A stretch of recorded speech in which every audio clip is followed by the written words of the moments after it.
வணக்கம். பேச்சுவார்த்தை நிகழ்ச்சி மூலமாக மறுபடியும் உங்களை சந்திக்கிறதுல ரொம்ப மகிழ்ச்சி. இன்றைய பேச்சுவார்த்தையில் கலந்து கொள்வதற்காக உளவியல் நிபுணர் அபிலாஷா அவர்களும் வழக்கறிஞர் ஆதிலட்சுமி அவர்களும் மார்க்சிஸ்ட் கம்யூனிஸ்ட் கட்சியின் சிந்தன் அவர்களும் நம்ம அரங்கத்துக்கு வந்திருக்கிறாங்க. வணக்கம். பெண்கள் எப்போதும் கையில் கத்தி வச்சிருக்கணும், வலுக்கட்டாயமாக வல்லுறவுக்கு யாராவது முயற்சி செய்தார்கள் என்றால் அவருடைய பிறப்புறுப்பை துண்டிக்க வேண்டும். இன்று பெண்கள் எதிர்கொள்ளக்கூடிய அட்டூழியங்களை பார்த்து தான் நான் இந்த மாதிரி பேசுகிறேன். பெண்கள் மிகவும் எச்சரிக்கையாக இருக்கணும் அப்படின்னு ஆந்திர மாநில மகளிர் ஆணைய தலைவர் ராஜகுமாரி பேசியிருக்கிறாங்க. அவங்களுடைய பேச்சு வன்முறையை தூண்டக்கூடிய ஒரு பேச்சா, இல்லை வல்லுறவு போன்ற கடுமையான தாக்குதலிலிருந்து பெண்களை காப்பதற்கு அரசு தவறும் நிலையில் பெண்களுக்கு இதை தவிர வேறு என்ன வழி இருக்குது அப்படின்னு சில அடிப்படையான கேள்விகள் எல்லாம் அந்த பேச்சை கேட்கும்போது வருது. நீங்கள் எப்படி பார்க்குறீங்க ஆதிலட்சுமி? அவங்களுடைய பேச்சு சரின்னு பார்க்குறீங்களா, எப்படி பார்க்குறீங்க? இப்போ பெண்கள் தற்காப்பு அப்படிங்கிறது கண்டிப்பாக வேணும். ஒரு பெண்ணிற்கு ஒரு பாதிப்பு ஏற்படுகிற பொழுது அந்த பெண் தன்னை தற்காத்து கொள்ள எந்தவித நடவடிக்கையும் எடுக்கலாம். ஆனால் இவங்க இந்த ஸ்டேட்மெண்ட்டை சொன்னபோது ஒரு எமோஷ்னல் ஸ்டேட்டில் யாராக இருந்தாலும் ஒரு பாதிக்கப்பட்ட பெண்ணை, அதுவும் கூட்டு பாலியல் வன்புணர்ச்சியிலையோ இல்லை பாலியல் வன்முறையிலோ பாதிக்கப்பட்ட பெண்ணை பார்க்கும் பொழுது ஒரு உள்ளுக்குள்ளே ஒரு ஆத்திரம், இதை அதுவும் ஒரு பெண்ணாக இருக்கும் பொழுது கண்டிப்பாக வரக்கூடிய வாய்ப்பு இருக்குது.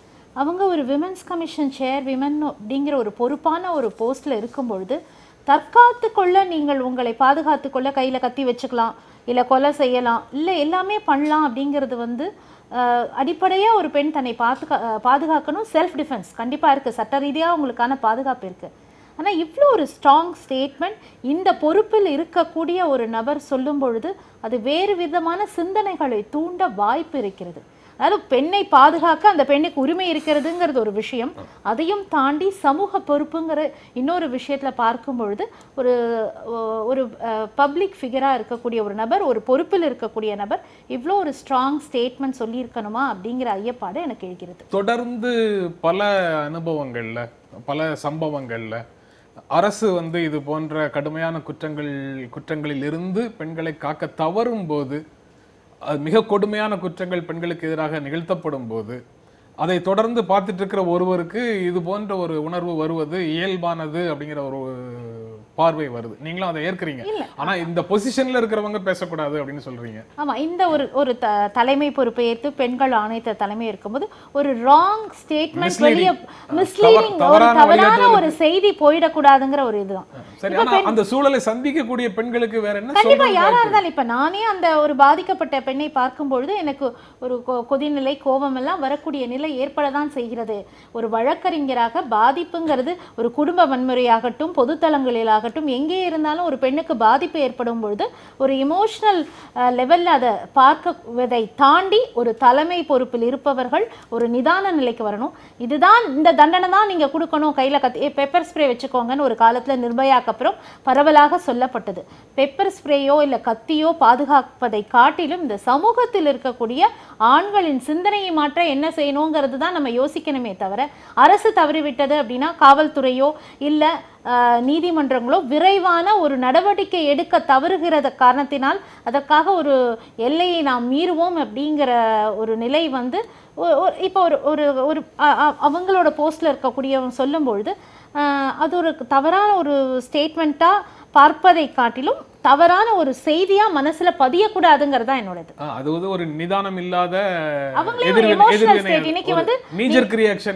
நியூஸ் பேப்பர் பாத்தீங்கன்னா அவங்க ஒரு எமோஷனல் ஸ்டேட்டை கண்ணை கலங்கி அந்த ஒரு பாதிப்பில் செய்யக்கூடிய ஒரு சொன்ன ஒரு வார்த்தையாக தான் அதை பார்க்கிறோம். ஆனா ஒரு பெண்ணுக்கு தன்னை தற்காத்து கொள்ள எல்லா உரிமையும் இருக்கிறது. என்ன மாதிரி நீ கொலை பண்ணணுமா இல்ல என்ன பண்ணணுங்கிறது உன்னோட மனசுல இருக்க விஷயம். எப்படி நீ உன்னை பாதுகாத்து கொள்ளுவாய், ஒரு பெண் தன்னை எப்படி பாதுகாத்து கொள்ள வேண்டும் என்பது அந்த பெண் எடுக்கக்கூடிய முடிவாக இருக்கலாம். அதற்காக இப்படி ஒரு ஸ்ட்ராங் ஸ்டேட்மெண்ட், இப்படி ஒரு பொறுப்பில் இருப்பது சொல்லுவதை நான் கொஞ்சம் ஏற்க முடியல. அபிலாஷா, நீங்க எப்படி பார்க்குறீங்க? அதுக்கு பின்னால என்ன சைக்காலஜில, என்ன உளவியல்ல இந்த மாதிரி ஆலோசனையை அவங்க சொல்றாங்க? நிச்சயமா வெறும் எமோஷனல் ஆங்கிள் மட்டும்தான் அதுல இருக்கா, இல்ல அதை தாண்டி அவர்கள் சொல்வதற்கு பின்னால எதனா? இல்ல, இது நான் இம்பல்சிவ் ஸ்டேட்மெண்ட்டா பார்க்கல. அந்த நேரத்துல எடுத்தோம் கவுத்தோன்னு அவங்க சொன்ன மாதிரி நான் பார்க்கல. தொடர்ந்து நீங்க சொன்ன மாதிரி பல சம்பவங்கள் பல சம்பவங்கள்ல நியாயம் கிடைக்காம போறது, இதெல்லாம் சேர்த்து அவங்க வந்து ஒரு உணர்ச்சி வசப்பட்டு ஒரு தாயா இருந்தா எப்படி வைத்தறிச்சலோட சொல்லுவாங்களோ அந்த மாதிரி தான் அவங்க சொல்லியிருக்க மாதிரி எனக்கு படுது. ஸோ டெஃபினட்டாக வந்து சைக்கலாஜிக்கலாக இது ஒரு பெண்களுக்கு கொடுக்குற ஒரு தைரியமாக இருக்கலாம். நீங்கள் ஒன்றும் பயப்பட வேணாம், நீங்கள் எதிர்க்கலாம் அப்படின்னு. செல்ஃப் டிஃபென்ஸ்னு சட்டத்தில் இருக்குது. உங்களுக்கு பிரச்சனைன்னா உங்கள் உயிரை காப்பாற்றிக்க நீங்கள் என்ன வேணாலும் பண்ணலான்றது இருக்குது ஆல்ரெடி. பட் அவங்கள பொறுத்த வரைக்கும் நிறைய பெண்களுக்கு ப்ராப்ளம் என்னன்னு கேட்டிங்கன்னா, மொலஸ்டேஷனாக இருந்தாலும் சரி, ரேப்பாக இருந்தாலும் சரி, நம்ம எப்படி ரியாக்ட் பண்ணணும்னு தெரியாது. நம்ம வந்து கொஞ்சம் ஹார்ஷாக எதுவும் பண்ணோன்னா நம்ம மேலே தப்பாயிடுமோ, நம்ம அவன் கண்ணை குத்திட்டோன்னா நாளைக்கு நம்ம மேலே கேஸ் ஆகிடுமோ, அப்படி தான் யோசிப்பாங்க. ஸோ இந்த ஸ்டேட்மெண்ட் அவங்களுக்குலாம் ஒரு தைரியத்தை கொடுக்கும். நீ உன்னை காப்பாற்றிக்க எந்த லெவலும் போகலாம் அப்படின்ற ஒரு ஃப்ரீடம் கொடுக்குது. ஸோ டெஃபினட்டாக வந்து சைக்கலாஜிக்கலாக இது நல்ல விஷயம்தான். அவங்க சொன்ன விதம் இல்லை அவங்க சொன்ன அந்த அதிகாரம் வேணால் ஏற்க முடியாததாக இருக்கலாம். பட் டெஃபினட்டாக வந்து இன்றைக்கி காலகட்ட மனுஷனை பொறுத்த வரைக்கும் ஒரே விஷயம் வச்சு தான் அவனை வந்து திருத்த முடியும் சைக்கலாஜிக்கலாக. பெயின்னு சொல்லுவோம், அதாவது பனிஷ்மெண்ட் கொடுத்து. நம்ம வந்து காவல்துறையோ இல்லை சிஸ்டம் லா சிஸ்டம் எல்லாம் எதுக்கு இருக்குன்னா ஒருத்தனுக்கு பயமுறுத்துறோம், தப்பு பண்ணால் தண்டனை இருக்குது அப்படின்னு சொல்கிறோம். ஸோ இந்த மாதிரி சொல்லும்போது எல்லா மனுஷனுக்குமே வந்து நம்ம தப்பு பண்ணால் தண்டனை வரும், இப்படிலாம் கூட இருக்குது. வழக்கமாக வந்து கோர்ட்டில் போடுவாங்க, ரொம்ப நாள் ஆகும், அப்படிலாம் இல்லை. பெண்கள் இந்த மாதிரி ஆக்ரோஷமாக நடந்துக்குவாங்க. விட இப்போ வந்து ஏராளமான குற்றங்கள் நடக்குது. அப்படி இருக்கும்போது இந்த சட்டங்களோ தண்டனைகளோ அவர்களிடத்துல வந்து ஒரு அச்சுறுத்தலாக இருந்தது அப்படின்னு பார்க்க முடியுமா? அப்ப அதை தாண்டி அவர்களை வந்து குற்றம் செய்ய தூண்டும் சூழலோ உளவியலோ இருக்கு. அது என்னன்னு அதை தாண்டின்றதை விட அஃப்கோர்ஸ் வந்து நம்ம சொசைட்டி ஆசச் அந்த மைண்ட் செட்டை மாற்றணும். ஆண்களுடைய பார்வையை மாற்ற தான் வேணும். அதுக்கு ஒரு கூட்டு முயற்சி ரொம்ப முக்கியம். பட் இந்த லைனை பொறுத்த வரைக்கும் நீங்கள் உங்களை காப்பாற்றிக்கிறதுக்கு செல்ஃப் டிஃபென்ஸாக நீங்கள் கத்தி எடுக்கலாம் அப்படின்னு சொல்கிற லைனை பொறுத்த வரைக்கும் பெண்களுக்கு தைரியம் கொடுக்குறதாவும் ஆண்களுக்கு பயத்தை கொடுக்குறதாவும் இருக்கும். சரி, நம்ம எதுக்கு வம்பு, எதுக்கு செய்யணும், நம்ம கோர்ட்டு கேஸுன்னு போகிறதுக்கு முன்னாடியே இந்த பொண்ணு எதாவது பண்ணிட்டா என்ன ஆகுன்ற ஒரு சின்ன அச்சுறுத்தலை நிச்சயமாக கொடுக்கும். சிந்தன், நீங்கள் எப்படி பார்க்குறீங்க அந்த ஸ்டேட்மெண்ட்டை?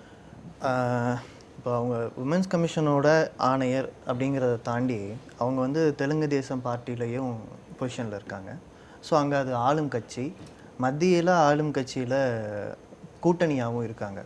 ஸோ இதுக்கு இன்னொரு பொலிட்டிக்கல் ஆங்கிள் இருக்குதுன்னு நான் பார்க்குறேன். ஒரு எமோஷ்னல் அவுட்பஸ்ட்டை வந்து எந்த ஒரு பொலிட்டீஷியனும் ஒரு கேமரா முன்னால் அவர் செய்கிறாருங்க போது தன்னுடைய பொறுப்பை அவர் நிறைவேற்றி விட்டுத்தான் இந்த உணர்ச்சி வயப்பட்ட நிலையை அவர் அடைந்திருக்கிறாரா அப்படின்னு கேள்வி இருக்குது. நீங்கள் ஆந்திராவை எடுத்துக்கிட்டிங்கன்னா ஒரு இளம் பெண்ணுடைய கூட்டு பாலியல் வன்புணர்வு அதை பார்த்துட்டு, அந்த சம்பவத்தை பார்த்துட்டு வெளியில் வந்து இவங்க பேட்டி கொடுக்குறாங்க. இன்னைக்கு பாதிக்கப்பட்ட சிறுமியினரை பார்த்துட்டு வந்து பேட்டி கொடுக்குறாங்க. இன்னைக்கு சரண்டர் ஆயிருக்காங்க, அந்த குற்றவாளிகள் சரண்டர் ஆயிருக்காங்க. போஸ்கோ ஆக்டில் வழக்கு பதிவு பண்ணியிருக்காங்க. ஸோ இது முக்கியமான டெவலப்மெண்ட். ஆனால் இந்த நீங்கள் டெல்லியில் அந்த நிர்பயாவுடைய கேஸ்க்கு பிறகு நம்ம வந்து இதை எப்படி பாலியல் வல்லுறவுகளை இல்லாமல் செய்வது, இதிலிருந்து எப்படி இந்த சமூகத்தை அடுத்த நிலைக்கு ஒரு பாதுகாப்பான பெண்களுக்கு பாலின சமத்துவம் இருக்கிற சமூகமாக எப்படி மாற்றுறது, இதெல்லாம் பேசணும். நிர்பயா நிதின்னு ஒரு 3000 கோடி ரூபாய் நிதி ஒதுக்கணும். சரி, நம்ம ஆந்திராவுக்கு மட்டும் வருவோம். அவங்களோட கண்ட்ரோலில் இருக்கிற அந்த ஆந்திராவில் இவர்களுடைய அரசாங்கமே அபயா அப்படின்னு சொல்லி ஒரு நிதி உருவாக்குனாங்க. ஆனால் அந்த ப்ராஜெக்டை வந்து இன்னைக்கு வரைக்கும் விஜயவாடாவை தாண்டி அவங்க செயல்படுத்தலை. சரி, விஜயவாடாங்கிற அந்த நகரத்தை தாண்டி அவங்க கொண்டு வரல. ஸோ இப்போது பெண்களுடைய பாதுகாப்புக்கு நீங்கள் ஒரு ஸ்கீம் அனௌன்ஸ் பண்ணுறீங்க, அதை நீங்கள் செய்யலை. நீங்கள் மத்திய ஆட்சியில் பொறுப்பில் இருக்கீங்க. கிட்டத்தட்ட 3 ஆண்டுகளாக ஒவ்வொரு வருஷமும் 1000 கோடி பெண்கள் பாதுகாப்பிற்காக ஒதுக்க வேண்டும். அதுவும் குறிப்பாக இந்த ரேப் மாதிரியான சிக்கல் வரும்போது அது வருவதை தடுப்பதற்கு நவீன உபகரணங்களை பயன்படுத்துவது, சூழலை மாற்றுவது, லைட் இல்லாததுனால கூட நிறைய இடங்கள்ல வந்து இந்த தைரியம் வருது. அப்போ நாம் வந்து எந்த அளவுக்கு மின்சாரம் கொடுத்துட்டோம் இந்தியாவில்? சரி, அது ஒரு பெரிய கேள்வி. ஆனால் இந்த 3000 கோடி பணத்து மேலேயும் உட்காந்துட்டு இருக்காங்க, ஒரு பைசா செலவு பண்ணலை. சரி, அவங்க ஸோ இப்போ இது எல்லாத்தையும் வச்சுட்டு இந்த எமோஷனல் ஸ்டேட்மெண்ட்டை பார்க்கும்போது இது வந்து டைவர்ட் பண்ணுறதுக்காக, இது வந்து நான் அரசாங்கத்தில் இருக்கேன், நான் உங்களோட இருக்கேன்னு எமோஷனலாக காட்டிக்கிறதுக்காக இந்த சீசனில் அவங்க வந்து அப்படி சொல்லியிருக்கிறது, அல்லது அந்த அவங்க எமோஷனலாக அல்லது டாக்டிக்கலாக அப்படி ஒரு ஸ்டேட்மெண்ட் அவங்க சொல்கிறதுக்கு வழிகாட்டுதலாக கேரளா மகளிர் ஆணையத்தினுடைய தலைவி பேசுறது இருக்குது, பிரமிளா தேவி பேசுறது இருக்குது, கேரள முதலமைச்சர் பினராயி விஜயன் பேசுறது இருக்குது. நம்ம அதை அப்போ நம்ம திரும்ப அந்த கேரளாவோட பாலிடிக்ஸ்குள்ளே கண்டிப்பாக நான் எல்லா ஸ்டேட்மெண்ட் பின்னாலையும் பாலிடிக்ஸ் இருக்குது. அரசியல் உண்மையிலேயே நேர்மையான நோக்கத்தோடு இருக்குதாங்கிறதாங்க கேள்வி. உணர்வோடு உங்களோட இருக்கேன்னு சொல்கிறது பிரச்சனை இல்லை. இப்போ நீங்கள் கேரளாவை எடுத்துக்கிட்டிங்கன்னா ஒரு சாமியார் வந்து 5 ஆண்டுகளாக மைனர் பெண்ணாக இருந்ததிலிருந்து ஒரு பெண்ணை தொடர்ந்து அந்த அவங்களுடைய அம்மாவையும் பயமுறுத்தி துணைக்கு வைத்து கொண்டு தொடர்ந்து அந்த பெண்ணை வந்து பாலியல் ரீதியாக பயன்படுத்துகிறார். ஆக்ட் வைஸ் அது ஒரு ரேப் தொடர்ந்து நடந்து கொண்டு இருந்திருக்கிறது. அந்த பெண் எப்படி இதை வெளிப்படுத்துவதுன்னு தெரியாத போது இந்த ஒரு முடிவை எடுக்கிறாங்க. அவருடைய பிறப்புறுப்பை அறுத்து விடுகிறார்கள். கிட்டத்தட்ட 90% அருந்த நிலையில் அந்த பெண் வந்து அந்த அந்த சாமியார் இன்றைக்கு மருத்துவமனையில் இருக்கிறார். நீங்கள் இதே கேரளாவில் மற்ற இப்போ எடுத்த உடனே இந்த இடதுசாரி அரசாங்கம் வந்த உடனே பிங்க் போலீஸ்னு சொல்லி ஒரு பேட்ரோலை வந்து தனியாக இந்த பெண்கள் பாதுகாப்புக்கு அறிமுகப்படுத்தினாங்க. அது மட்டும் இல்லாமல் இந்தியாவிலேயே முன்னுதாரணமாக பெண்கள் பாதுகாப்புக்கான திட்டங்களை அவர்கள் வகுத்திருக்கிறார்கள். ஆனால் அதே சமயம் இந்த ஸ்டேட்மெண்ட்டை நீங்கள் உணர்ந்து பார்த்தீங்கன்னா அந்த பினராயி விஜயன் சொன்ன ஸ்டேட்மெண்ட் என்னென்னா இது ஒரு தைரியமான நடவடிக்கை.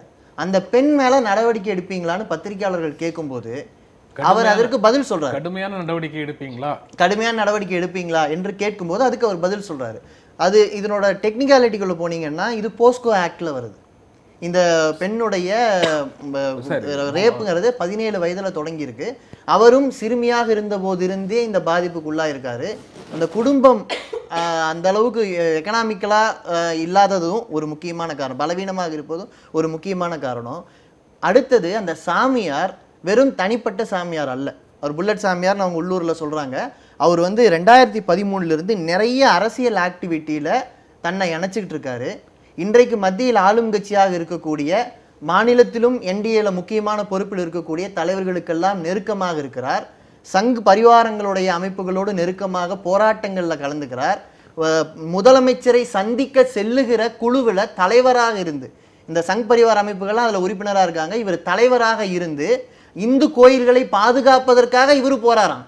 அப்போ இவர் வந்து அந்த சமூகத்தில் ஒரு பொறுப்புல பதவியில இருந்துட்டு தனக்கு கீழே தன்னை பக்தையாக வருபவர்களை எக்ஸ்ப்ளாய்ட் பண்றாங்கிறதும் சேர்ந்து இதுல இருக்கு.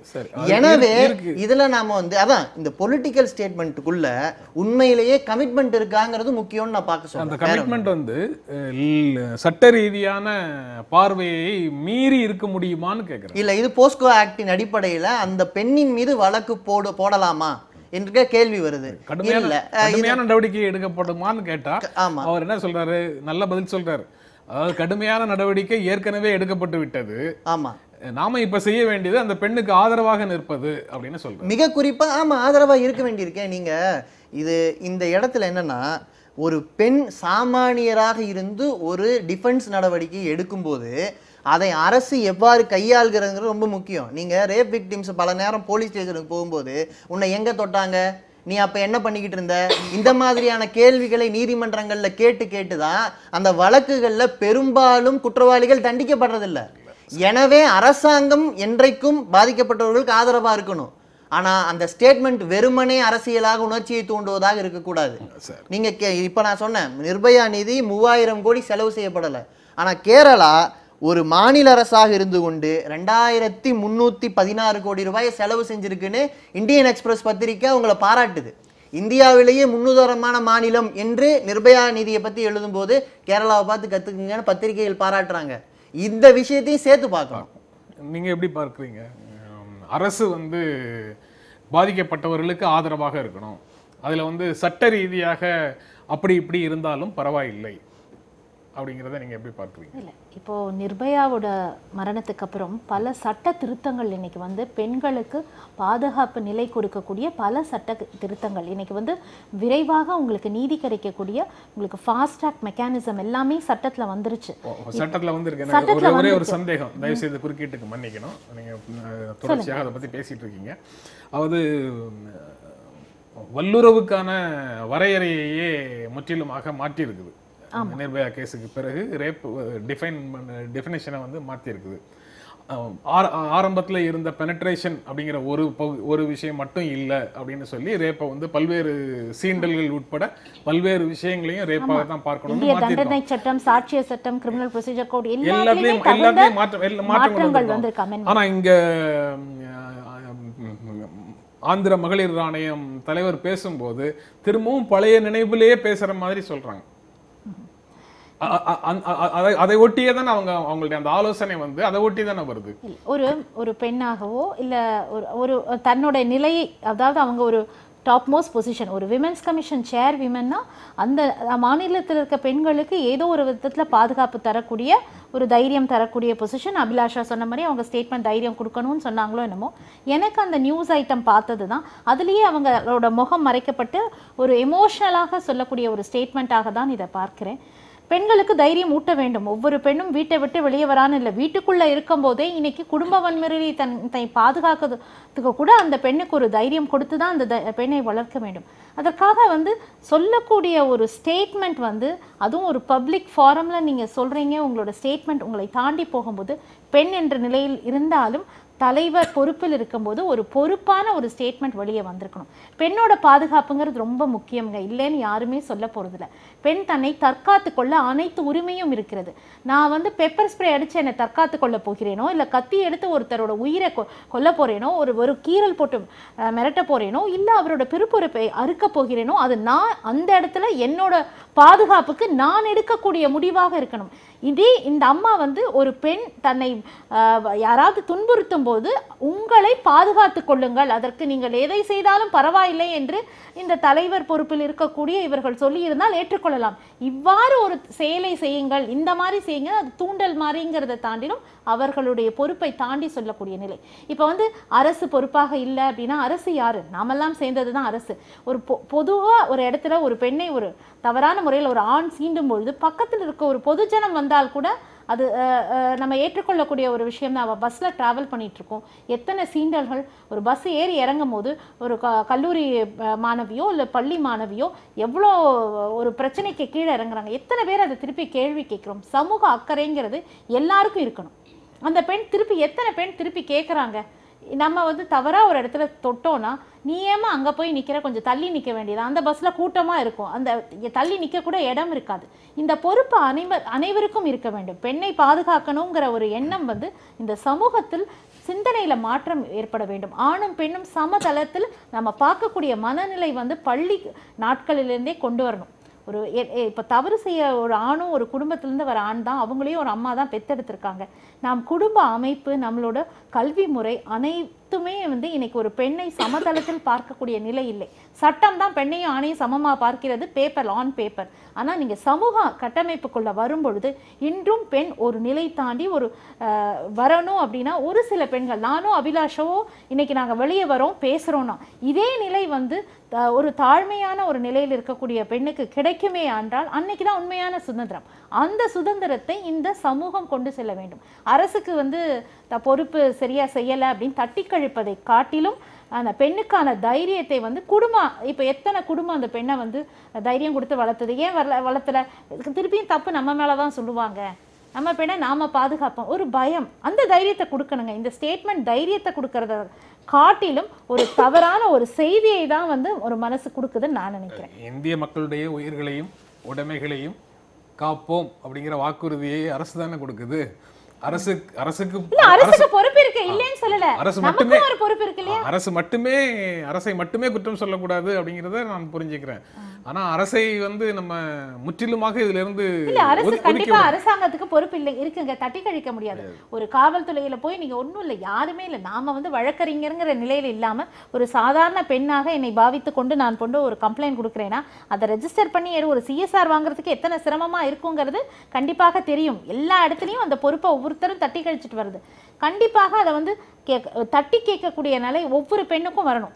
இந்த குற்றத்தில் ஈடுபட்ட அந்த ஆந்திரா மகளிர் ஆணையத்தினுடைய தலைவர் யாரை பார்த்துட்டு வராங்களோ அந்த பாதிக்கப்பட்டவர்களை அந்த நிலைக்கு ஆளாக்கியவர்களுடைய நிலை இருக்குல்ல, அதுவும் அவங்களுக்கு இன்னும் ஒரு கூடுதலான கோபத்தை கொடுத்துருக்கக்கூடிய ஒரு அரசியல்வாதியினுடைய மகன், ஒரு போலீஸ்காரர் அந்த வகை, அந்த குற்றத்தில் ஈடுபடக்கூடிய நபர்களுடைய தன்மை இருக்குல்ல, அதுவும் கூட இவங்க மேல என்னைக்கு கேஸ் போட்டு இவங்க என்னைக்கு தண்டனைக்கு உள்ளாக போறாங்க அப்படிங்கிற ஒரு ஆணைய தலைவிக்கே இந்த சட்டத்தின் மேல ஒரு நம்பிக்கை இல்லாம போயிடுச்சுன்னா அப்ப அவங்க சொல்ற ஸ்டேட்மெண்ட் மக்களுக்கு நம்பிக்கை இல்லாம தான் போகுங்க. பெண்களுக்கு வந்து அப்ப இந்த சட்டம் எனக்கு எதுவுமே செய்ய போறது இல்ல, இந்த சட்ட திருத்ததுங்களால எந்த பயனும் கிடையாது, இவங்களே சொல்லிட்டாங்க. மகளிர் ஆணையம்ங்கிறது என்ன, ஒரு குவாசி ஜுடிஷியல் பாடி தான். இன்னைக்கு அவங்க சொல்ற தீர்ப்பு வந்து உங்களுக்கு வந்து ஜுடிஷியல் லெவலுக்கு வந்து இல்லைனாலும் ஒரு விமென்ஸ் கமிஷன் வந்து ஒரு சட்டத்தின் அடிப்படையில் தான் national commission for women, state commission for விமன்லாம் இயங்கி கொண்டிருக்கிறது. ஒரு குவாசி ஜுடிஷியல் பாடி. அவங்களுக்கே இந்த சட்டத்தின் அமைப்பு மேலே ஒரு நம்பிக்கை இல்லாமல் நீ கத்தி எடுத்துக்கோ என்ன வேணா பண்ணிக்கோன்னு சொல்லும் போது அப்போ அந்த அமைப்பே இருக்கிறது இல்லாமல் இருக்கிறதுக்கு ஒன்று தானுங்க. அப்படி ஒரு ஸ்டேட்மெண்ட்டை வந்து நீங்கள் தைரியத்தை கொடுக்கலாங்க, தப்பே இல்லைங்க. ஆனால் வந்து இப்படி பண்ணு அப்படிங்கிற ஒரு அரசியல் வன்முறைகளில் தன்னுடைய கட்சி தொண்டர்கள் வந்து பலியாகிறாங்கன்னு பார்க்கும்போது தமிழ்நாட்டிலேயே முன்னாடி வந்து ஒரு அரசியல் தலைவர் சொன்னார், தன்னுடைய தொண்டர்களை கத்தி வச்சுக்குங்க அப்படின்னு சொன்னார். கத்தி வச்சுக்கிறது தப்பு இல்லைங்க, கத்தியை வச்சு என்ன பண்ணணும்னு சொல்றதுதான் தப்பு. நீங்க பாதுகாப்பு கத்தி வச்சுக்கோங்க, உங்களை பாதுகாத்து அவங்க ஸ்டேட்மெண்ட்டே வந்து ஒரு பெண் தன்னை பாதுகாத்துக்குள்ள கூடவே கையில வெங்காயமும் எடுத்துட்டு போய் நறுக்கிட்டே நடந்து போங்க நான் சொல்லுவாரு. கத்தி வச்சுக்கோங்க. ஆனா இந்த ஸ்டேட்மெண்ட்டை நான் எமோஷனல் ஸ்டேட்மெண்ட் அதானுங்க நான் பாக்குறேன். இதை வந்து அவங்க சொல்லி கொடுக்கக்கூடிய ஒரு அவங்களே ஒரு கண்ணீர் விட்டு கொண்டு இந்த ஸ்டேட்மெண்ட்டை சொல்லுவதை காட்டிலும் இல்லை இது நடந்துருச்சு, இந்த பெண் இவ்வளோ தூரம் வெளியே வந்துட்டாங்க, அந்த சிறுமிகள் வந்து தங்களோட ஏற்பட்ட வன்முறையை சொல்லி அதுக்கான ஒரு தீர்வை நோக்கி போகிறதே பெரிய விஷயம். இவ்வாறு ஒரு செயலை வெளியே சொல்லுவதுக்கே அஞ்சி கொண்டிருந்த சமூகம் இன்று நிர்பயாவின் மரணத்துக்கு அப்புறம் சட்ட திருத்தத்துக்கு அப்புறம் வெளியே வந்து சொல்லக்கூடிய ஒரு தைரியம் இருக்கிறது. தைரியத்தை கொடுக்கணும். இருந்தாலும் ஒரு சென்சிபிள் ஸ்டேட்மெண்ட்டாக தான் அது வெளியே வரும். நான் எந்த அரசியலுக்குள்ளும் போகாமல் ஒரு பெண்ணாக பார்த்து தான் இந்த ஸ்டேட்மெண்ட்டுக்கு எதிர்ப்பு தெரிவிக்கிறேன். எமோஷனல் ஸ்டேட்மெண்ட்டாக தான் இருக்கு அப்படின்னு அவங்க மீண்டும் வலியுறுத்தி சொல்றாங்க. நிச்சயமா அதே தான் நானும் சொல்றேன். அவங்க இருக்க பொசிஷனுக்கு அவங்க அவ்வளோ இதாக சொல்ல முடியாது, எமோஷனல் ஸ்டேட்மெண்ட் கொடுக்க முடியாது, யோசிச்சு தான் சொல்லியிருப்பாங்க. எனக்கு தெரிஞ்சு அவங்க வந்து நீங்கள் கத்தி வச்சு இப்படியும் பண்ணலாம் அப்படின்னு சொல்கிற மாதிரி தான், நீங்கள்லாம் பண்ணணும், யாராவது உங்களை துன்புறுத்தினாலோ இல்லை பாலியல் வன்முறையில் ஈடுபட்டாலோ உடனே நீங்கள் கத்தி எடுத்து வெட்டினும்னு அவங்க சொல்லலை, வெட்டலாம் அப்படின்னு தான் சொல்கிறாங்க. ஸோ அந்த சிச்சுவேஷன் பொறுத்து நான் மறுபடியும் சொல்கிறேன், நிறைய பெண்களுக்கு வந்து இது நம்மளுடைய சைக்கோ சோஷியல் ப்ரெஷர் தாங்க. நம்ம சொசைட்டியில் சில ப்ரெஷர் இருக்குது, சில ஸ்டீரியோ டைப்ஸ் இருக்குது. இப்படி தான் பெண்ணாக இருக்கணும். ஒரு ரேப் விக்டிமை நீங்கள் கேட்டிங்கன்னா, ஏமா நீ சத்தம் போட்டால் பயம், அவன் ஏதாவது கொன்றுவான், அந்த மாதிரி அவங்களுக்குள்ள நிறைய பயங்கள் இருக்கு இல்லையா, அதை உடைச்சி எறிகிற மாதிரியான ஒரு ஸ்டேட்மெண்ட் தான் இது. இப்போ நிறைய பெண்கள் இதெல்லாம் சொன்னதுக்கு அப்புறம் நீங்க அதை உடைச்சி எறிகிறதான ஸ்டேட்மெண்ட்னு சொல்றீங்க. எனக்கு வந்து அதே எந்த சோஷியல் ப்ரெஷர் பாதிக்கப்பட்ட பெண் மேல திணிக்கப்படுகிறதோ அழுத்தப்படுகிறதோ அதே சோஷியல் ப்ரெஷர் தான் இவங்களும் வெளிப்படுத்துறாங்கன்னு எனக்கு தோணுது. அதாவது உன்னை யாராவது கன்னத்துல அடிச்சா, உன்னை யாராவது போகும்போது எட்டி மிதித்தால் நீ உன் கையில கத்திய வச்சு குத்துன்னு அவங்க சொல்லல. அவங்க வந்து ஸ்பெசிபிக்கா வல்லுறவுக்கு உன்னை ஆள்படுத்த நினைத்தால் அவர்களை வந்து நீங்க தாக்கு நீங்க ஃபர்ஸ்ட் சொன்ன மாதிரி சம்பவங்கள் குறையிலேயே இன்னும் இருந்துட்டு தானே இருக்கு. சோ ஸ்டேஜ்ல அது இருந்துட்டு இருக்கு, என்னதான் பண்ணலான்றப்ப அடுத்த லெவல் வேறு விதமான வன்முறைகளுக்கு மனிதர்கள் ஆளானா அதற்கெல்லாம் தற்காப்பு தேவையில்லை. வல்லுறவுக்கு உள்ளாகும் பெண்கள் மேல மட்டும் அவங்க மட்டும் அதை வந்து எதிர்த்து நிற்கணும்னு சொல்லும் போது எந்த சமூக அழுத்தங்களை பத்தி நீங்க பேசுறீங்களோ அதே சமூக அழுத்தத்துக்கு அவங்களும் உள்ளாகி இருக்காங்கிற உணர்வு வருது. நிச்சயமா இப்ப அவங்க எதனால சொல்லியிருக்காங்க, 2 மைனர் பெண்கள் வந்து பாதிக்கப்பட்டிருக்காங்க. அப்ப அதை பார்க்கும்போது அவங்க சொல்றாங்க ப்ராபப்ளி வேற சிச்சுவேஷனை சொன்னாங்கன்னா அதை நம்ம அடாப்ட் பண்ணிக்கலாம். இது நடக்குது, இது தினமும் நிறைய நடந்துட்டு இருக்கு. நிர்பயா கேஸுக்கு அப்புறமே நம்ம எத்தனையோ கேஸ் பார்த்துட்டோம். அந்த கேஸ் நடக்கும்போது நம்ம வந்து உணர்ச்சி வசப்பட்டு எல்லாம் பேசுறோம், பட் அது செயல்பாட்டில் இருக்கானா இல்லை. அப்ப இந்த மாதிரி ஒரு ஸ்டேட்மெண்ட் கொடுக்குறப்ப நம்ம அதை பேஸ் பண்ணி இப்ப நம்ம பேசிட்டு இருக்கோம் இல்லையா, இது நிறைய பேர் பாக்குறாங்கல்ல. அப்ப அவங்க தெரிஞ்சுக்கிறாங்களோ செல்ஃப் டிஃபென்ஸ்க்காக நம்ம இப்படி பண்ணலாம் போல இருக்குன்னு தெரிஞ்சுக்கிறாங்க இல்லையா. அப்படிதான் நம்ம பார்க்கிறோம். இதை வந்து ஒரு இன்ஸ்டிகேஷனா நான் பார்க்கல. எனக்கு தெரிஞ்சு செல்ஃப் டிஃபென்ஸால மட்டும் நம்மளால ரேப்ஸையோ இல்லை ரேப் விக்டிம்ஸ் உருவாகிறதையோ நம்ம தடுத்துட முடியாது. நீங்க எந்த ஒரு ரேப் நடக்கும் போதும் இந்த மாதிரி இன்சிடென்ட்ஸ் அதனால மட்டும் நம்ம தடுக்க முடியும் தடுக்க முடியாது. இப்போ நான் அந்த ஸ்டேட்மெண்ட்ல இருந்து வரேன். அவங்க வந்து உணர்ச்சி வசப்பட்டு பேசும்போது கூட பெண்கள் கத்தி வச்சுக்குங்கன்னு தான் பேசுறாங்க. நம்முடைய குடும்பத்தில் இருக்கக்கூடிய ஆண்களை அதுவும் குறிப்பாக அதிகார வர்க்கத்தில் நீங்கள் சொன்னீங்களா, அரசியல்வாதி, போலீஸ்காரர், இவர்களெல்லாம் தன்னுடைய ஆண் குழந்தைகளை எப்படி வளர்க்கிறார்கள், என்ன சொல்லி கொடுத்து வளர்க்கிறோம். ஏன்னா ஏதோ தனியாக இன்னைக்கு தான் ரேப் நடந்துருச்சுன்னு இல்லை. இந்த 2013 2015 வரைக்கும் நிர்பயா கேஸ்க்கு அப்புறம் சொல்கிறேன், ரேப்புடைய அளவு வந்து 3% அதிகரிச்சிருக்கு. அதே மாதிரி ஒரு பெண்ணை அவமதிக்க வேண்டும் என்கிற உணர்வோடு குற்றம் இழைக்கிறது, அவங்கள வந்து அவங்களுடைய மானபங்கப்படுத்துவதுங்கிறது கிட்டத்தட்ட 16% அதிகரிச்சிருக்கு. மானபங்கத்துடைய அடுத்த எட்டு தான். நீங்கள் வந்து யாருமே செக்ஸ் தேவைகளுக்காக ரேப் பண்ணுறது இல்லை. அந்த பெண்ணை அவருடைய அதாவது நடைபிணமாக்க வேண்டும் என்கிற நோக்கத்தோட, நான் உன்னை விட பெரியவன், நான் உன்னை விட ஆதிக்கமானவன்கிற நோக்கத்தோட ஒரு ஆண் செய்யக்கூடிய செயல் இது. உன்னுடைய உடலை நான் சிதைத்து விட்டால் அது உன்னை வந்து ஒன்றுமில்லாமல் ஆக்கி விடுவது. நீ என்றால் அது உன்னுடைய உடல் தான் என்று மீண்டும் மீண்டும் வலியுறுத்துகிற செயல். அதை நம்ம பாடல்களில் வலியுறுத்துகிறோம், கதைகளில் வலியுறுத்துகிறோம். நடந்துட்டு இருக்கும்போது ஆணாக இருந்தால் இப்படி நடந்துக்கணும், ஒரு பொண்ணாக இருந்தால் நீ சிரிக்கலாமா, இப்படியெல்லாம் கேட்குற பல நடவடிக்கைகளின் மூலமாக இதுக்கு நியாயத்தை கற்பிச்சுட்டு இருக்கோம். ஒரு அரசாங்கம் இன்றைக்கு பாலியல் கல்வியை பற்றி, பாலின சமத்துவத்தை கல்வியில் வைக்கலாம் என்று யோசித்திருக்கிறது. நான் அதனால தான் திரும்ப திரும்ப இந்த திட்டங்களுக்குள்ளே போகிறேன்.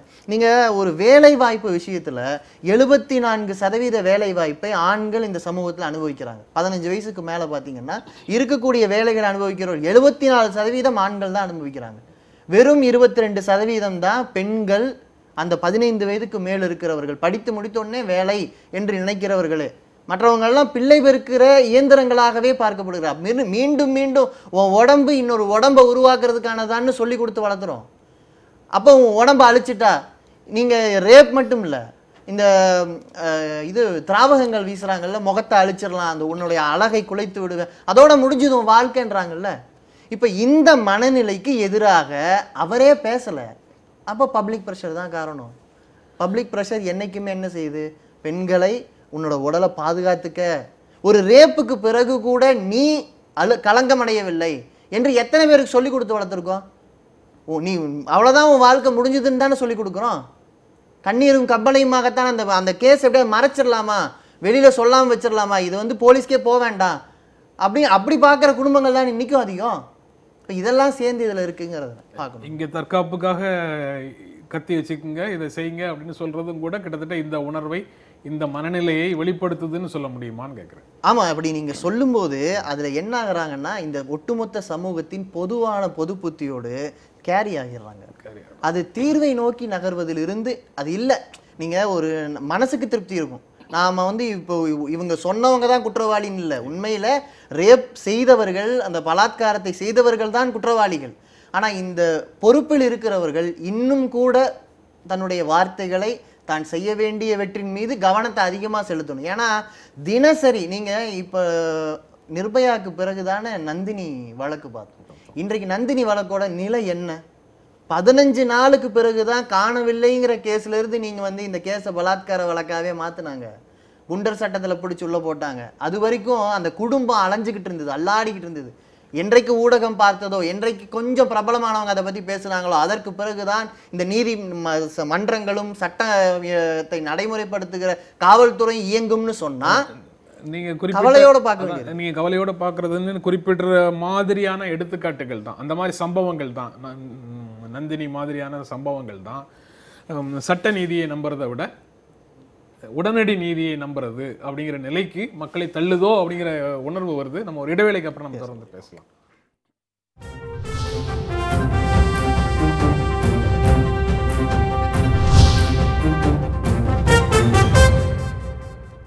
இந்த வல்லுறவு குற்றங்கள் நடப்பதற்கு முன்னால தடுப்பதற்கு எந்த விதமான ஆதரவும் சக மனிதர்களிடத்துலேருந்து கிடைக்கல அப்படின்னு வச்சுக்குவோம். அதாவது தனி இடத்துல யாரும் உதவிக்கு வர முடியாது, தெரியாதுன்னு வச்சுக்கோங்க. பொது இடங்களில் தடுப்பதற்கு யாரும் வரல, அரசாங்கத்தினுடைய எந்திரம் வருவதற்கு வாய்ப்பு இல்லை, கூட இருக்கக்கூடிய மற்றவர்களாவது ஏதாவது செய்யணும், அதற்கான அதுவும் நடக்கிறது இல்லை அப்படின்னு ஒரு நிலைமை இருக்குது. அதற்கு பிறகு குற்றம் செய்தவர்கள் தண்டிக்கப்படுவார்கள் சட்டத்தின் ஆட்சியில், சட்டத்தின் நீதியில் அப்படின்னு ஒரு எதிர்பார்ப்போட காத்திருந்தால் அதுவும் பெரும்பாலும் நடக்கிறது இல்லை. அப்படிங்கிற சூழலில் இயல்பாக ஒரு செக்ஷன் ஆஃப் ஒரு மக்களில் ஒரு பிரிவினருக்கு உடனடி நீதி அப்படிங்கிற விஜிலான்டே ஜஸ்டிஸ் அப்படிங்கிற மாதிரியான உணர்வு வருவதை நீங்க எவ்வளவு தூரம் ஏற்பீங்க, எவ்வளவு தூரம் நிச்சயமா நம்ம ஏற்றுதாங்க ஆகணும். ஏன்னா நம்ம வந்து ஃபேக்சுவலாக பேசணும்னா இன்னைக்கு என்ன நடந்துட்டு இருக்கு ப்ராக்டிக்கலான்னு பார்த்தீங்கன்னா, எந்த ஒரு இடத்துலையும் நீங்கள் சொல்கிற மாதிரி நம்ம வந்து அரசு தலையிடும்னு வெயிட் பண்ண முடியாது. அதுக்குள்ளே அந்த சம்பவம் முடிஞ்சிடும்.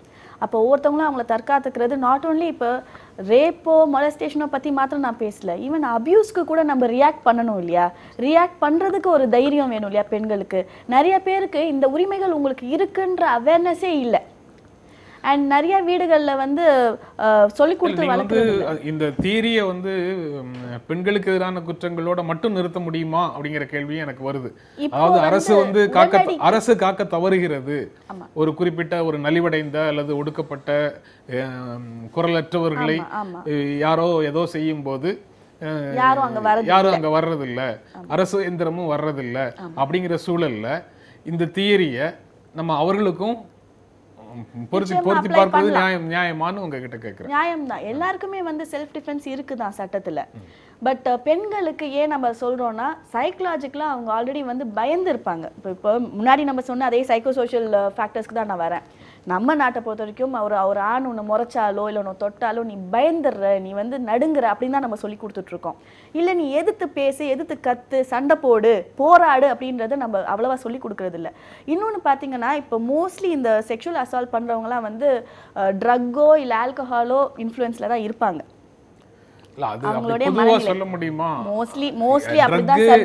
ஆல்கஹாலை விட போதை தரக்கூடிய வேறு சில விஷயங்கள் இருக்கு. சரி, போதை பொருட்களை சொல்லல, போதை பொருட்களை சொல்லல, ஆண்கிற மமதையோ அல்லது அதிகாரத்துல நம்ம இனிமே யாரும் எதுவும் செய்ய முடியாதுங்கிற உணர்வோ, நீங்க சொல்ற அந்த ட்ரக் ஆல்கஹாலை விட இன்னும் அதிகமாக போதை தரக்கூடியதுன்னு அது பொதுவா இருக்கு. இது ரெண்டும் இருக்கும்போது இந்த மாதிரி செயல்கள் அதிகமா நடக்குதுன்னு ஸ்டடீஸ்ல சொல்லியிருக்காங்க, கண்டுபிடிச்சிருக்காங்க. சோ அந்த மாதிரி மனநிலையில இருக்கிறவங்களுக்கு அட்லீஸ்ட் ஒரு பயம், ஐயோ நம்ம கை வச்சோன்னா ஏதாவது அந்த மாதிரி ஆயிடுமோன்ற ஒரு பயம் வேணா அவங்கள தடுக்குமே நான் பார்க்குறேன். அப்போ வந்து சட்ட ரீதியாக நம்மளை பனிஷ் பண்ணிடுவாங்கன்ற எண்ணத்தை விட, ஒருவேளை அந்த பொண்ணு கத்தி வச்சிருப்பாலோ, நம்மளை வந்து இந்த மாதிரி ஏதாவது அட்டாக் பண்ணிடுவாளோன்ற ஒரு அச்சம் வரும் இல்லையா? அந்த அந்த ஆல்கஹாலையும் மீறி அவங்களுக்கு வருமேன்றது என்னோட யோசனை. ரெண்டாவது, டெஃபினட்டாக இது வந்து டெம்பரரி தான். நான் இதுதான் வந்து நீங்கள் பண்ணணும், ஒரு பெண்கள் தன்னை காப்பாற்றிக்கிறதுக்கு இதுதான் வழி நான் சொல்லவே இல்லை. ஆனால் இப்போதைக்கு இப்படியாவது சொல்லலாம். ஏன்னா பெண்கள் நிறைய பாதிக்கப்பட்டாங்க, நிறைய ஒடுக்கப்பட்டாங்க, நிறைய அவங்கள தலையில தட்டி வச்சிருக்கோம். அவங்களுக்கு கொஞ்சம் தைரியமும் அவங்க கொஞ்சம் வெளியே வரதுக்கும் இந்த ஸ்டேட்மெண்ட் கொஞ்சம் ஹெல்ப்ஃபுல்லாக இருக்கும், கொஞ்ச நாளைக்கு அட்லீஸ்ட். ஸோ டெஃபினட்டாக இது யூஸ்ஃபுல் தான். நீங்கள் அவங்க இது தொடர்பாக அவங்க சொல்றதை நீங்கள் ஏற்கிறீங்களா? இல்லைங்க, இந்த ஒரு ஸ்டேட்மெண்ட்டால் வந்து பெண்களுக்கு தைரியம் வருங்கிறத காட்டிலும் நம்ம குடும்ப அமைப்புகளில், நம்ம சமூக அமைப்பில் ஒரு பெண்ணுக்கான தைரியத்தை ஏற்கனவே சொன்ன மாதிரி கொடுத்து வளர்க்க வேண்டும். இப்போ தம்பி சொல்லும்போது நிர்பயாவின் மரணத்துக்கு அப்புறம் வந்து நிறைய வந்து குற்றங்கள் இல்லை. நான் ஒரு வழக்கறிஞராக என்ன தெரியுங்களா, சட்டத்தில் இருந்த திருத்தங்கள் இந்த குற்றங்களை பற்றி ரிப்போர்ட் பண்ணுறதுக்கான தைரியத்தை பெண்களுக்கு கொடுத்துருக்கு. இது நாள் வரைக்கும் குற்றமே நடைபெறல, நிர்பயாக்கு அப்புறம் தான் குற்றம் நடைபெறுதுன்னா ஏற்றுக்கொள்ள முடியாது. நம்ம குடும்ப அமைப்பிலும் சரி, சமூகத்திலையும் சரி, பெண்களுக்கு எதிரான வன்முறை காலகாலமாக அங்கே நடைபெற்று கொண்டு தான் இருக்கிறது. இன்று சட்டத்தை பற்றிய விழிப்புணர்வு ஓரளவுக்கு சமூகத்திற்கு தெரிந்து, இதனை நாம் வந்து ஒரு கம்ப்ளைண்ட்டை நம்ம தைரியமாக கொடுத்தா அதுக்கான தீர்வு ஏதாவது கிடைக்குங்கிற நம்பிக்கையில தான் இன்னைக்கு ரிப்போர்ட்டட் கிரைம்ஸாக அது இருக்கிறது. அன்ரிப்போர்ட்டட் கிரைம்ஸாக தான் இருந்துட்டு இருந்த விஷயம் இன்னைக்கு ரிப்போர்ட்டடாக இருக்கிறதுனால ஸ்டாட்டிஸ்டிக்ஸை எடுத்து நீங்கள் பார்க்கும் பொழுது தான் ஏதோ கிரைம் ரேட் ஜாஸ்தியான மாதிரி இருக்கு ஒழிய ரிப்போர்ட்டிங் ஜாஸ்தியாக இருக்குது. மக்கள்கிட்ட சட்டத்தின் மீது கொஞ்சம் நம்பிக்கை வந்திருக்கு. ஒரு பெண்ணாக, ஒரு பெண் வழக்கறிஞராக பெண்களுக்காக ஆஜராகக்கூடிய நிலையில் அவங்களுக்கான நம்பிக்கையை ஊட்ட முடிகிறது. இன்னைக்கு வந்து இலவச சட்ட உதவி மையங்களை நாட்டி பெண்கள் வந்து தைரியமாக எனக்கு ஒரு பிரச்சனை இருக்குது, எனக்கு வந்து அரசு எனக்கு இலவசமாக சட்ட உதவி கொடுக்கும், குடும்ப வன்முறையாகட்டும் எந்த விதமான வன்முறையாகட்டும் எனக்கான சட்ட உரிமையை இந்த அரசு கொடுக்கக்கூடிய ஒரு நிலை இருக்கிற எந்த ஒரு நிலை இருந்தாலும், இதனால் வரைக்கும் அவங்களுக்கு இந்த மாதிரி தனக்கு பெண்களை பாதுகாக்க சட்டம் இருக்குது, அதுக்காக நீங்கள் வந்து அரசியல் அமைப்பு சாசனம் உங்களுக்கு இலவச சட்ட உதவி கொடுக்குங்கிற விஷயம் தெரியல. நிர்பயாவோட மரணத்துக்கு அப்புறம் இந்த விஷயங்கள் தொடர்ந்து பொது சபைகளில் விவாதித்து பல விவாதங்களில் வந்து நாங்களே விவாதித்து கொண்டு இருக்க நிலையில் மக்களுக்கு அது சென்று அடைந்திருக்கு. இன்னைக்கு பள்ளிகளிலும் கல்லூரிகளும் இதை பற்றின சென்சிட்டைசேஷன் அதிகரிக்கப்பட்டிருக்கிறது. அது வந்து பெண் குழந்தைகளுக்கு மட்டும் இல்லை, ஆண் குழந்தைகளுக்கும் சொல்லக்கூடிய ஒரு நிலை இருக்கு. அரசியல் ரீதியான கேள்வியாக இதை கேட்கல, நிர்வாக ரீதியான விஷயங்கள்ல நம்ம இதை இப்படியும் பார்க்கலாமாங்கிற அப்படிங்கிறதுக்காக கேட்குறேன். சரி. நிர்பயா வழக்குக்கு பிறகு வர்மா கமிஷன் மூலமாக வந்த பரிந்துரைகளுக்கு பிறகு சட்டம் பல விதங்கள்ல மாற்றி அமைக்கப்பட்டிருக்கிறது. இதன் இந்த மாற்றி திருத்தி அமைக்கப்பட்ட சட்டங்களின் மூலமாக உங்களுக்கு இந்த விதங்கள்ல பாதுகாப்பு இருக்குங்கிறத விளம்பரங்கள் மூலமாக நம்ம நிர்வாகம், நம்ம அரசு செய்திருக்குதா? இல்ல அல்லது அப்படி ஒரு அழுத்தத்தை நம்ம வந்து இந்த மாதிரி விஷயங்கள்ல டொமஸ்டிக் வயலன்ஸுக்கோ அல்லது இந்த மாதிரியான வழக்குகள், இந்த மாதிரியான சட்ட திருத்தங்கள் வரும்போதோ இதுதான் உங்களுடைய நிலை, இதை மீறி எது நடந்தாலும் உங்களுக்கு எதிராக யாரோ குற்றம் செய்கிறார்கள் என்று பொருள் அப்படிங்கிறத ஒவ்வொரு சிறுமிக்கும் அல்லது பெண்ணுக்கும் தெரிவிக்கும் விதமாக விளம்பரங்கள் அரசு கொடுத்திருக்குதா? அது நான் எந்த கட்சி ஆட்சியில் இருக்கும்போது இல்ல நீங்க சொல்றது எனக்கு நல்லா புரியுதுங்க. நீங்க பார்க்கும்போது டொமஸ்டிக் வயலன்ஸ் ஆக்ட் ஆகட்டும், செக்ஷுவல் ஹராஸ்மெண்ட் அட் ஒர்க் ஆகட்டும், நீங்க பாத்தீங்கன்னா அந்த சட்டத்திலேயே ஒரு கிளாஸா இருக்கும், இதை பற்றின விளம்பரம் கொடுக்கப்பட வேண்டும், இதை பற்றிய ஒரு அவேர்னஸ் மக்களுக்கு போய் சேர வேண்டும் இருக்கிறது.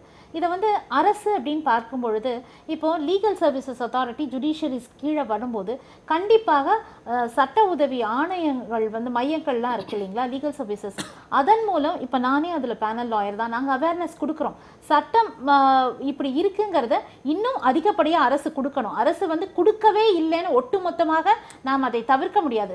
ஸ்டேட் ரிசோர்ஸ் சென்டர் மூலமாக எல்லா டிஸ்ட்ரிக்ட் நோடல் ஆஃபீஸர்ஸ்க்கு கொடுக்கக்கூடிய ட்ரைனிங்கில் நானும் அதில் ஒரு ட்ரெயினராக பங்கேற்றதுனால ஓரளவுக்கு கொடுக்குறாங்க. ஆனால் இன்னும் அது வலிமைப்படுத்தப்பட வேண்டும்ங்கிற ஒரு நிலை இருக்குது.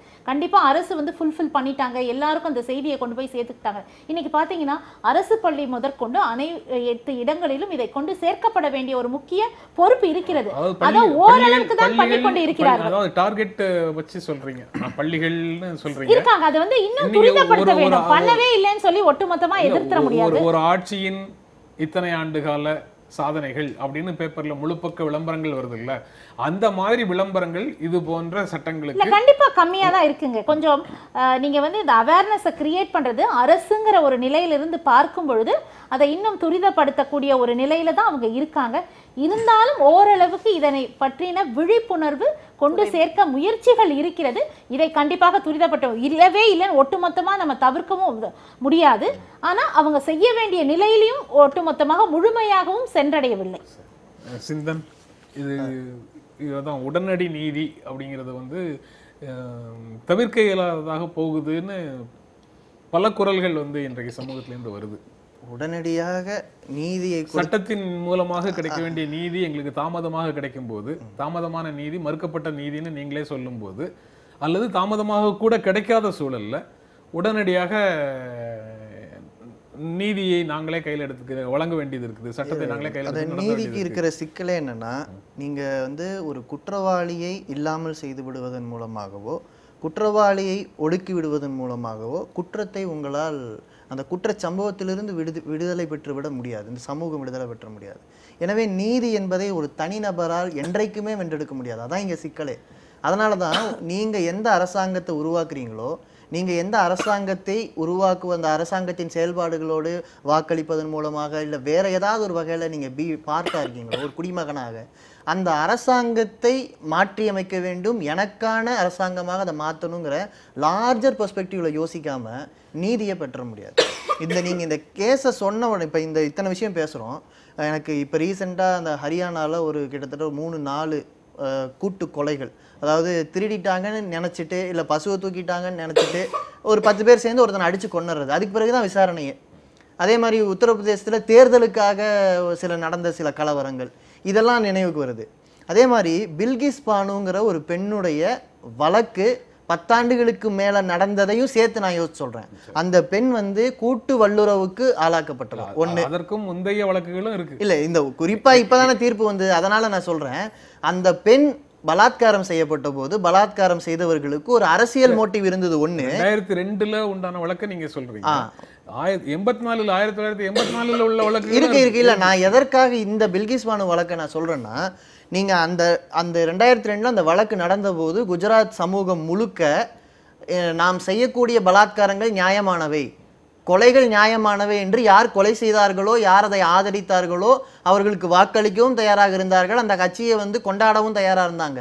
ஆனால் என்ன சிக்கல்னா, இந்த 2002ல் 14 பேரை கொன்று கண்ணு முன்னாலேயே 3 வயசு குழந்தைய கொன்று இந்த பொண்ணை மட்டும் ரேப் பண்ணி நடைபெணமாக விட்டுட்டு போகிறான். இந்த சமூகத்தின் பார்வையில் நடைபெணும்.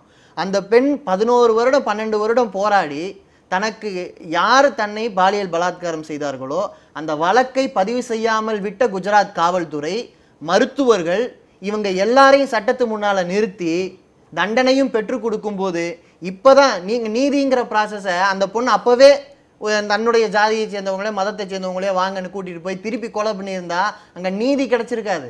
அங்கே நமக்கு கிடைக்க போவது அரசியல் குழப்பம். மீண்டும் மீண்டும் மோசமான ஒரு சமூகத்தை தான் படைப்போம். ஆனால் நீதிக்கான போராட்டம்ங்கிறது வேற வழியே இல்லை. அது கடினமான ஒன்று தான். ஒரு சமூகம் அதற்காக தன்னை பயிற்றுவித்துக் கொள்ள வேண்டும். தன்னோட அரசாங்கத்திற்கு மிகுந்த எச்சரிக்கை கொடுக்கணும். ஏன்னா நீங்கள் என்றைக்குமே தனிநபர்களை குற்றவாளி கூண்ட நிறுத்துறதுக்கு பாருங்க, தவறு செஞ்சவங்களையும் சரி, தவறு செய்யாத இந்த சமூகத்தின் பார்வையில் தவறு செய்தவர்கள். இந்த சமூகத்தின் பார்வையில்னா இப்போ ஆணவ கொலைகளை பார்க்குறோம். ஒரு பெண் தன்னுடைய தேர்வு விருப்ப உரிமை அவளுக்கு இருக்கிறது என்று மறுக்கிற ஒரு சமூகம் தான் பெற்றெடுத்த குழந்தையவே கொல்லுதுங்க. அப்போ அந்த இடத்துல 10 பேர் அவங்க சுற்றி இருக்கிற எல்லாரும் சேர்ந்து இந்த கொலை நியாயம் என்று மறைத்து விட்டாலும் கூட அந்த இடத்துல அது மொபோக்ரஸி தானே. ஒரு கூட்டாக ஏற்றுக்கொள்ள அவங்களுக்கெல்லாம் அது நீதி தானே. ஆனால் ஒரு முன்னேறிய சமூகத்தை படைச்சிட்டோமாங்கிற கேள்வி இருக்குல்ல. அப்போது ஒரு விக்டிம்ஸ் மனநிலையிலேருந்து பார்க்கும்போது ஆமாம் அவங்களுக்கு கோபம் இருக்கும். ஆனால் ஒரு சமூகமாக நான் இருக்கக்கூடிய சமூகம் எல்லோருக்குமானதாக இருக்கணும்னு நான் நினச்சேன்னா வேற வழியே இல்லை.